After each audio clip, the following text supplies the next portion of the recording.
Good morning, everybody. Welcome back to our installment of Scott Selections here for Sunday, June 6th. Before we get into today's play of the day, quick recap of what happened yesterday. We had a nice day, ended up winning the two plays of the day. We have to recap Friday's play of the day first because that tennis match finally got played, and Swiatek ended up covering the 5.5 games, and that paid out at minus 113 on Bet Online. Then we gave out a baseball play in yesterday's play of the day video with the Athletics team total over 5.5. And minus 130 on DraftKings, and they finished with 6. So 2-0 day. We'll look for another profitable day here on Sunday. And once again, we're going to be going back to the clay in Roland Garros, and we are going to be looking at the men's side this time. And it involves one of the greatest players of all time. We're going to be looking at Berrettini taking on Roger Federer.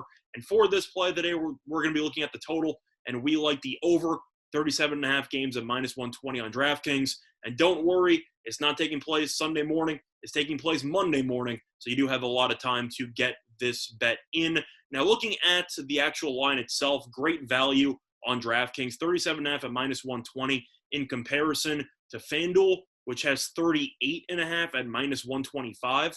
So you're getting less juice and you're saving a game just by shopping your lines. Once again, it's important to have multiple books. Shop your lines when you can, and you might find yourself a great deal. But looking at Berrettini, who we're going to start with as the huge favorite in this match, and for good reason. I'll get into Federer's issues in a minute, but Berrettini is no slouch either. He's a top 10 player in the world, and as an Italian, he has been phenomenal on clay throughout his entire career. You look at him and what he excels at on clay, it starts with the serve. He is phenomenal on clay, and I know that service tends to give a hard time for servers, but Berrettini's had no issues. He has only faced a total of 4 break points through the first 3 rounds. He's fantastic when it comes to holding serve, and I do think he should be able to give Federer some issues with his pace, and I do think you'll see Federer potentially break a couple of times, but I do think for the most part, Berrettini should be able to do enough in order to overpower Federer and hold a decent amount of his service games. Meanwhile, looking at Federer, of course, he needs no introduction, arguably the greatest tennis player of all time.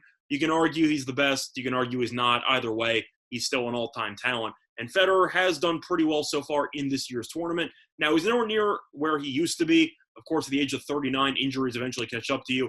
And he has been playing through some knee issues in the past. He had surgery, which caused him to miss a couple of Grand Slam tournaments. But he is back, and he has looked pretty good so far in the actual tournament. Looking through his run up to this point, beat Istomin in straight sets in the first round, beat Cilic in 4 sets in the second round. Cilic, former U.S. Open champion, not the player he used to be, but still an impressive win regardless. And yesterday, ended up beating Kempfer, very underrated clay court player, and that ended up going 4 sets, and Federer ended up winning 3-1. So Federer has had a bit of a difficult ride up to this point, but you look at the level of competition, that makes sense. Berrettini, though, has had a relatively easier ride up to this point, which could explain why I'd say some players haven't exactly challenged his serve.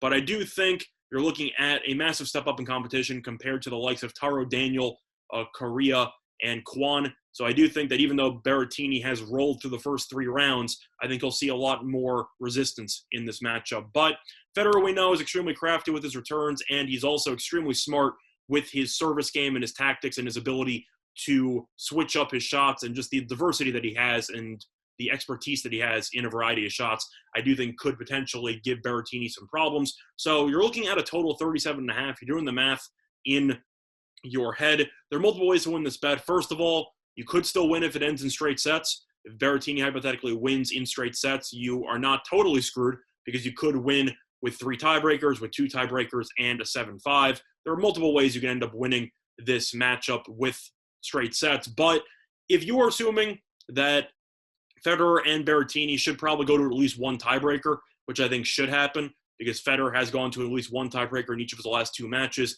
and that matchup against Kempfer had 3 tiebreakers. So I do think you should see at least 1, and if that happens, that's 13 games right there with the 7-6 score. And if it ends up going 4 sets or more, you're in pretty good shape there for the 37.5, because if you have 7-6 followed by 3 separate 6-4s, you end up with 43. So you have a couple of extra games to play with, but I think with 1 tiebreaker most likely looming and most likely seeing 4 sets, if not 5 sets, in this very competitive matchup and what it should be, I think 37.5 is too low, and I think you should see this turn into a bit of a war, as both guys should have their moments where they excel and a few moments where they potentially struggle. But I expect each player to win at least 1 set and at least 1 tiebreaker to be played, which is why I think this total is a little bit too low. The play day, once again, here for Sunday, June 6th, is going to be on Berrettini and Federer over 37.5 games at -120 on DraftKings. Bye, everyone.